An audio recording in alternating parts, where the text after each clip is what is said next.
Okay, we're going to talk about a very important mineral, potassium. Okay, why is it so important? Well, number one, because we need so much of it.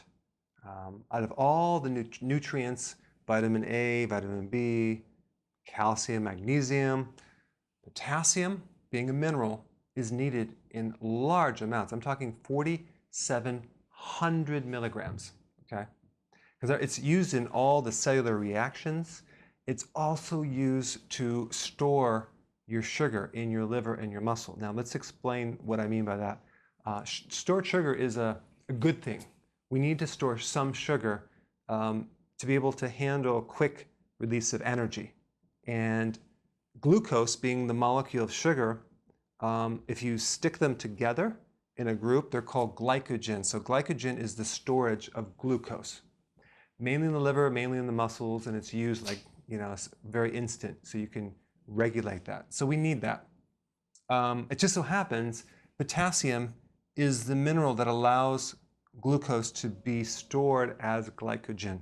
So for every glucose molecule, you need one potassium molecule or element.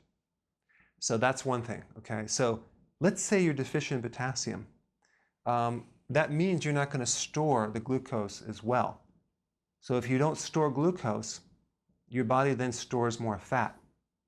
Yeah, so that's interesting. So a couple other points. Where do you get your potassium? Mainly from vegetables, but you can even get it from animal proteins as well. But, like the greens, the leafy greens, beet tops are really high. Avocados are very, very large amounts in avocados.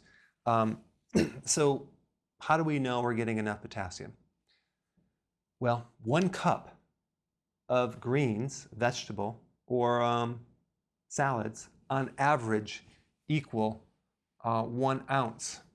Okay, 1 cup equals 1 ounce, and you need 4,700. So you're gonna need about between 8 and 10 ounces, or 7 to 10 cups. Okay, or 7 to 10 ounces. That would be like one of those salad containers or bags of salad that you see at the grocery store. You just need one of those per day. It's not too much, right? When you take a cup of salad, I'm not talking about like pack it down extremely tight. Just kind of like put it in there, like a good handful. That's like 1 cup or 1 ounce. You need at least 7 up to 10. I consume more than that. I consume probably 20. So it doesn't hurt if you have more, because the kidneys will also get rid of anything that's too much, especially when it comes down to potassium. A lot of people supplement potassium because it's hard to get the potassium, and they get it straight into the body. And also in certain conditions, you need more potassium to improve these conditions. One is rheumatoid arthritis, big time. You go up into the 6,000, 7,000 milligrams, you can really put those symptoms in remission. Another one is diabetes or insulin resistance. Why? Because insulin does control. It's like the door that allows potassium to go in the cell. So insulin controls the level of potassium. And when you have insulin resistance, you can't pull that potassium in the cell. So if you don't pull potassium in the cell, you have a lot of problems. To make a long story short, and make it really simple, if you increase more potassium in the diet, you decrease the stress on the insulin dysfunction, and you decrease the need for insulin. So having a little more will actually help insulin resistance and diabetes. Okay, so they both work kind of like a teeter-totter. If you have enough potassium, you won't have sugar cravings. Why? Because you're going to store the sugar, and you're going to have better blood sugar levels, because potassium stabilizes blood sugars, so you don't have this dip down. So potassium helps blood sugars, insulin dysfunction, and cravings for sweets. If you crave for sweet, we know you're potassium deficient, so we need more potassium. When I consume a meal, I always have the vegetable first, not at the end of the meal. Why? Because I've experimented. If I do the protein first, I tend to will keep eating more and more protein. There's like no turn-off switch. versus the vegetable first, which gives me the potassium, and it kind of turns off that hunger, and I don't eat as much protein.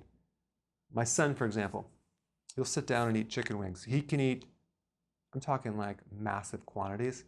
So I get him to have the vegetable first, and then he doesn't need as much protein because we just need like 3 to 6 ounces. So I always have the vegetable first for that reason. When you consume potassium, you help get, you balance the sodium. Okay, so we need this potassium-sodium ratio. So we need 4 times as much potassium as sodium. And that's why we need this. Most people have way too much sodium and not enough potassium. So they're going to retain fluid. When you have low potassium, you retain fluid, and you're salt sensitive, high blood pressure.